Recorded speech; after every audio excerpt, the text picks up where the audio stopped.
اسهل حلو رمضاني شرقي هتعمليه في رمضان. لو لسه محتاره تعملي حلو ايه للسهره بعد التراويح، مفيش اسهل من كده. يلا بينا نسمي الله ونبتدي على طول. اول حاجه هبدا بيها وهي الشربات، ولازم الشربات يكون بارد جدا. هنجيب حله وهننزل فيها بكوبايه وربع من السكر، عليهم كوبايه الا ربع من الميه. كوبايه وربع من السكر عليهم كوبايه الا ربع من الميه. وهنضيف عصره ليمون علشان ما يعملش ايه، ما يسكرش، يعمل حبيبات.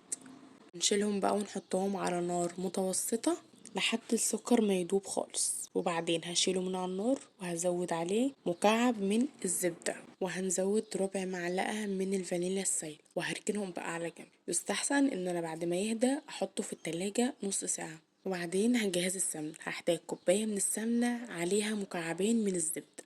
هسيح السمنة على النار هشيلها من على النار وهنزل عليها مكعبين الزبدة، مش هحط الزبدة على النار. هنجهز بقى الحشو.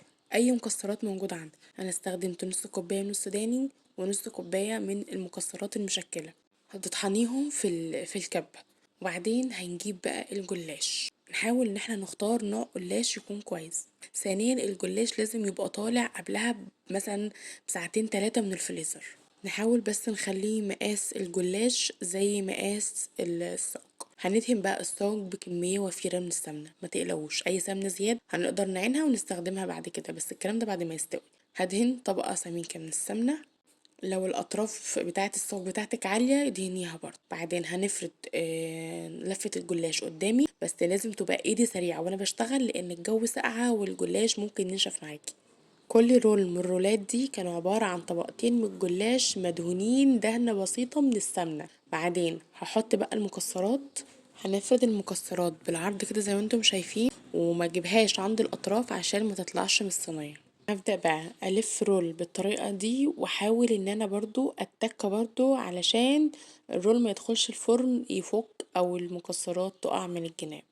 هلف رول كده مع ضغطة بسيطة وأنا بلف. وبس، هي كده الوصفة خلصت، ناقص لها بس إن احنا نسويها بس. وبس. عرفتوا بقى ليه أنا بقول عليها الوصفة المنقذة. هحطها بقى في الصاج جنب بعضهم. الزقيهم جنب بعض عادي، مفيش مشكلة، هم هيفكوا أول ما يبدأوا إن هم يتحمروا. هعمل معاكم واحدة كمان. هجيب طبقتين من الجلاش وبعدين هدهن السطح بتاعهم طبقة من السمنة. وبعدين هفرد المكسرات بالعرض كده، وزي ما اتفقنا أي نوع مكسرات انت عايزاه. بعدين هبدأ أجيب كده وأنا بعمل رول، يعني هضغط ضغطة خفيفة واخلي بالي لو في حاجة كرمشت من الأطراف ولا كده أقدر أفردها. وبس كده. هفضل بقى اعمل كده واستمر بالعملية دي لحد ما اخلص كل ورق الجلاش اللي معايا. اهم حاجة بس ان انتوا تختاروا نوع الجلاش يكون كويس، وكمان تشتغلوا بسرعة عشان ما ينشفش منكم، وتطلعيه قبل ما تعمليه. يعني انا كان عندي اللفة دي في الفريزر، طلعتها قبلها بيوم او بليلة. بصي ممكن تبقى يعني كمية المادة الدهنية كلها تبقى سمنة، لو مفيش زبدة ما عادي، مفيش اي مشكلة. هحطها بقى جنب اخواتها في الصاج. وبعد ما خلصت كل الجلاش اللي عندي هبدأ ان انا اوزع السمنة كده او ادهن الوش بسمنة. وهحط باقي الكمية اللي معايا من كوباية السمنة ومكعبين الزبدة على الوش فوق كده واوزعها. زي ما اتفقنا اي سمنة هتفضل منه بعد الصاج ما يطلع من الفرن هنبدأ نصفيها ونستخدمها تاني في عمايل او حلويات تانية كتير، عادي مفيش منها اي مشكلة. هنبدأ ان احنا نقطعه قبل ما ندخله الفرن، ويستحسن ان احنا نسيبه نص ساعة في الفريزر. هنحطه نص ساعة في الفريزر ونطلعه نسويه على درجة حرارة 200، هياخد تقريبا 20 دقيقة على درجة حرارة 200 تحت الأول، وبعدين هنولع الشواية. هياخد تقريبا من 3 ل5 دقايق. وبس. هيكون كده خلص الجلاش واسهل حلو رمضان.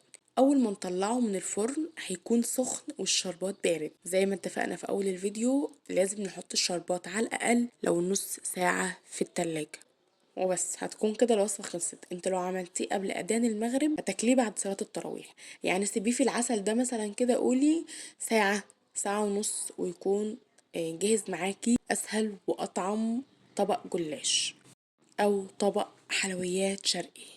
رجعت زودته تاني بمكسرات وحطيته في طبق وعينته في التلاجة، وبعد ساعة اكلناه وبألف هنا وشفا ربها اللي هيجربه.